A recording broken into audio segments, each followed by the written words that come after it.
혹시 그거 아세요? 우리가 아이랑 나누는 대화, 그 생각과 말하는 방식을 조금만 바꿔주는 것만으로도 아이의 미래를 완전히 새롭게 설계할 수 있다는 사실이요? 오늘 바로 그 방법을 신경 언어 프로그래밍, 줄여서 NLP라는 아주 강력한 도구를 통해 속 시원하게 알려드릴게요. 자, 이 질문으로 한번 시작해 볼까요? 아이 머릿속에서 매일 조용히, 어쩌면 무의식적으로 반복되는 그 작은 생각 하나가 사실은 아이의 인생 전체를 좌우하는 엄청난 힘을 가지고 있다면 어떠세요? 그 비밀을 지금부터 같이 파헤쳐 보겠습니다. 자, 그럼 NLP. 이게 대체 뭘까요? 용어가 좀 어렵게 들릴 수 있는데 사실 뜯어보면 아주 간단해요. N, 뉴로. 이건 우리 뇌가 세상을 받아들이는 방식, 즉 오감을 뜻하고요. L, linguistic. 이건 우리가 경험한 걸 어떤 단어와 문장으로 표현하는지에 대한 언어 체계예요. 그리고 마지막 P, 프로그래밍. 이건 마치 컴퓨터 코딩처럼 우리가 반복하는 생각과 행동 패턴을 얼마든지 새롭게 바꿀 수 있다는 뜻이죠. 이 세 가지가 합쳐져서 우리 아이만의 현실을 만들어내는 겁니다. 그럼 본격적으로 우리 마음이 어떻게 돌아가는지 한번 들여다볼까요? 여기서 핵심은 바로 이거예요. 우리는 현실을 있는 그대로 보는 게 아니라 저마다 다른 마음의 필터라는 렌즈를 통해서 세상을 경험한다는 거죠. 이거 좀 보세요. 정말 극명하죠? 똑같이 선생님한테 피드백을 받는 상황인데 두 아이의 반응은 완전히 하늘과 땅 차이예요.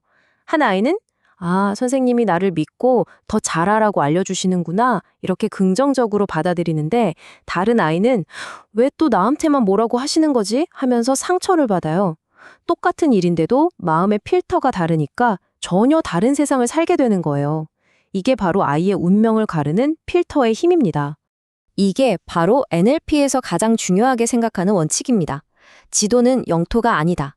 이게 무슨 말이냐면요. 우리 머릿속에 있는 현실에 대한 생각, 즉 지도가 실제 세상, 영토 그 자체는 아니라는 뜻이에요. 더 중요한 건 뭘까요? 바로 이 지도는 우리가 언제든지 다시 그릴 수 있다는 겁니다. 그렇다면 이 필터는 주로 어떻게 작동할까요? 크게 세 가지가 있어요. 첫째, 삭제. 말 그대로 유리한 기억은 쏙 빼놓고 못했던 기억만 남기는 거예요. 이럴 땐 정말 단 한 번도 잘한 적이 없었어? 라고 질문해서 삭제된 기억을 찾아주시면 좋아요. 둘째, 왜곡. 선생님의 조언을 나를 미워해서 하는 말이라고 마음대로 비트는 거죠. 혹시 선생님이 널 아끼셔서 하신 말씀은 아닐까? 하고 다른 가능성을 열어주는 거예요. 마지막, 일반화. 수학 시험 한 번 망쳤다고 난 역시 수학은 안 돼. 하고 모든 걸 결정지어버리는 거죠. 이럴 땐 이번 시험이 어려웠던 거지 네가 수학을 못하는 사람은 아니야 라고 선을 딱 그어주는 게 중요합니다. 괜찮아요. 이런 필터를 긍정적으로 바꿔주는 대화법이 있으니까요. 자, 그럼 그 보이지 않는 생각 하나가 어떻게 우리 눈에 보이는 습관으로 단단하게 굳어지는지 그 과정을 한번 따라가 볼게요. 이 흐름을 보세요. 난 못할 거야 라는 아주 작은 생각의 씨앗에서 시작되잖아요. 그게 너무 어려워 라는 말로 싹을 틔우고 결국 숙제를 포기하는 행동으로 이어져요. 그리고 이 행동이 반복되면 아이는 자기도 모르게 어려운 건 일단 피하고 보는 회피 습관을 갖게 되는 거죠. 정말 무서운 연쇄 반응이에요. 자, 이제 여기서 한 걸음 더 나아가 볼게요. 이렇게 만들어진 사소한 습관들이 모여서 아이의 정체성과 미래, 즉 인생 전체를 어떻게 빚어가는지 그 큰 그림을 한번 보시죠. 이게 바로 신경 논리적 레벨이라는 개념인데요. 말이 좀 어렵죠. 쉽게 말해 이거예요. 우리가 아이의 작은 행동, 그러니까 습관 하나를 바꿔주잖아요. 그건 단순히 그 행동 하나를 고치는 데서 끝나지 않아요.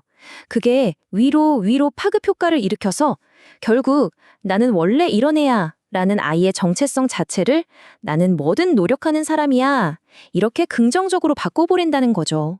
결국 이 한 문장으로 모든 게 설명되는 것 같아요. 매일매일 반복하는 그 작은 습관들이 차곡차곡 쌓여서 아이의 인격이 되고 그 인격이 결국 행복한 인생이라는 집을 짓는 거죠. 자, 지금까지 왜 그래야 하는지 충분히 공감하셨죠? 이제부터가 진짜입니다. 어떻게 할 건지 우리 부모님들이 오늘부터 바로 써먹을 수 있는 아주 강력한 NLP 도구 2가지를 알려드릴게요. 첫 번째 도구는요, 아이의 뇌가 가장 좋아하는 방식으로 습관을 만들어주는 거예요. 그건 바로 아이의 모든 감각을 총동원하는 겁니다. 이걸 VAK 기법이라고 하는데요. 시각, 청각, 신체 감각을 다 쓰는 거예요. 예를 들어 아이랑 공부 습관을 만들고 싶다면 시험 100점 맞고 기뻐하는 모습을 상상하며 그림으로 그려보고, 시각, 나는 할 수 있다 라고 힘차게 외치게 하고, 청각, 공부 계획을 연필로 꾹꾹 눌러쓰게 하는 신체 감각인 거죠. 이렇게 오감을 다 활용하면 그냥 머리로만 아는 것보다 훨씬 더 깊게 뇌에 새겨집니다. 자, 그리고 두 번째 도구. 이건 정말 강력합니다. 바로 리프레이밍인데요. 말 그대로 대화의 틀, 즉 프레임을 바꿔서 상황의 의미 자체를 긍정적으로 재해석하는 기술이에요. 이 팔랑귀 예시를 보면 딱 감이 오실 거예요. 보통 팔랑귀 하면 남의 말에 쉽게 휘둘리는 단점이라고만 생각하잖아요. 그런데 여기서 프레임을 살짝 바꿔보는 거예요. 이건 사실 다른 사람의 의견을 그만큼 잘 들어주는 놀라운 경청 능력이라는 엄청난 강점일 수 있다고요. 이게 바로 코칭의 핵심 역량이거든요. 이렇게 아이의 약점 속에 숨어있는 보석을 찾아주는 것, 그게 바로 리프레이밍의 힘입니다. 그럼 집에서 어떻게 해볼 수 있을까요? 아이가 이거 너무 어려워 라고 할 때 아니야, 할 수 있어 라고 바로 말하기보다 일단 그렇게 느끼는구나. 정말 도전적인 문제인가 보네. 하고 마음을 읽어주세요. 그런 다음, 좋아, 어디가 제일 까다로워? 그 부분부터 한번 같이 부딪혀 볼까? 이렇게 질문을 바꿔보는 거예요. 어려운 것은 피해야 할 문제가 아니라 해결해 볼 만한 도전 과제로 그 의미를 완전히 바꿔주는 거죠. 자, 이제 오늘 이야기를 마무리할 시간입니다. 지금까지의 내용을 종합하면서 우리 부모님들이 아이의 내면 세계를 설계하는 위대한 건축가라는 사실을 다시 한번 기억해 주셨으면 해요. 오늘 이야기했던 지도 비유 꼭 기억해 주세요. 우리 아이의 마음은 세상을 담아내는 한 장의 지도와 같아요. 그리고 그 지도 위에 어떤 길을 그리고 어떤 목적지를 표시할지는 바로 아이가 세상을 바라보는 마음의 필터에 달려 있습니다. 그래서 마지막으로 이 질문을 여러분께 남겨드리고 싶습니다. 부모로서 바로 오늘 우리 아이가 자신의 미래를 향해 그려나갈 그 지도에 어떤 새롭고 희망적인 길을 함께 내어주시겠습니까? 그 위대한 시작은 바로 지금 여러분의 따뜻한 말 한마디에 달려 있습니다.